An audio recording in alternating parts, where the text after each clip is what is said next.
Welcome to the second part of this chapter. This part would include material sources, oral sources, and audiovisual sources. Let's talk about the material sources.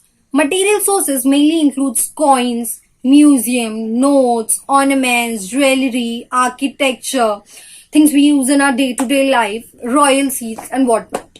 Let's talk about the coins. I guess everybody would have seen the coins and the notes in our day-to-day life. So the coins and notes have something printed on them. So what it is trying to indicate to us that it is trying to give us some message. So what is that message? For example, the population growth of the country, how important is agriculture and farmers to us. So during the period of 1950s, the Reserve Bank of India, whose main office is located in Mumbai, they used to make the coins of different shape. As the time proceeds, the shape and the themes of the coins have been changed. Now let's talk about the museum. Every city or country has their museum. In that museum, they tells us about the cultural and the social norms of the country or that state of that particular place. Our city also contains a museum called as Chhatrapati Shivaji Maharaj Museum, which tells us all about Chhatrapati Shivaji Maharaj. There is also a museum in Pune, but all these two museums are government organized museum. There are also private museums which have very different themes, such as cricket, flowers, media, film industry, and whatnot. Now let's talk about oral sources. The oral sources mainly includes folk songs, folk tales, ballads, OVs. OVs is like a small poetry in Maharashtra.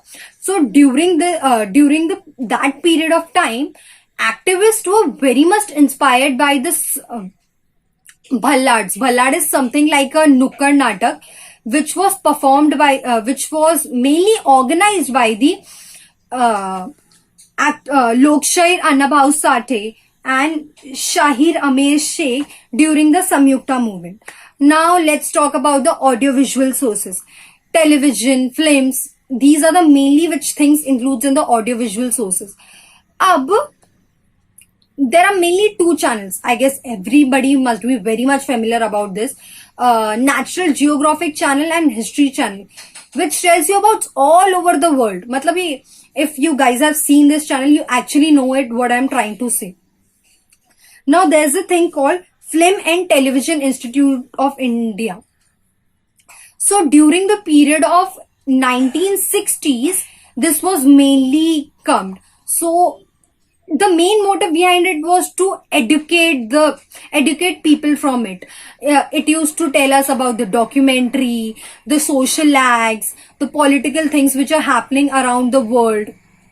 They used to depict in the form of the plays, dramas, or the documentary through which we could become the familiar through them, or we could know the things around them. So, and I would end this chapter by the note that as we know, there are so many sources of history, but still there was something incomplete during that period.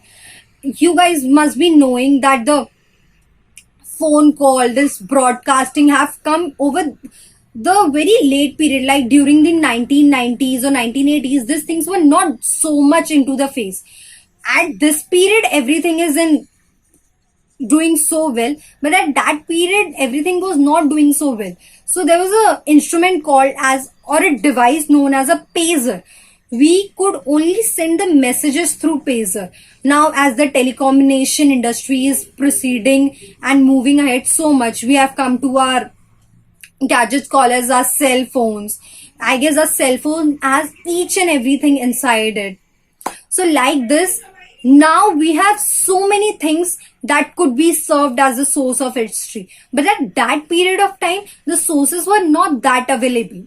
So I would like to end this chapter. Thank you.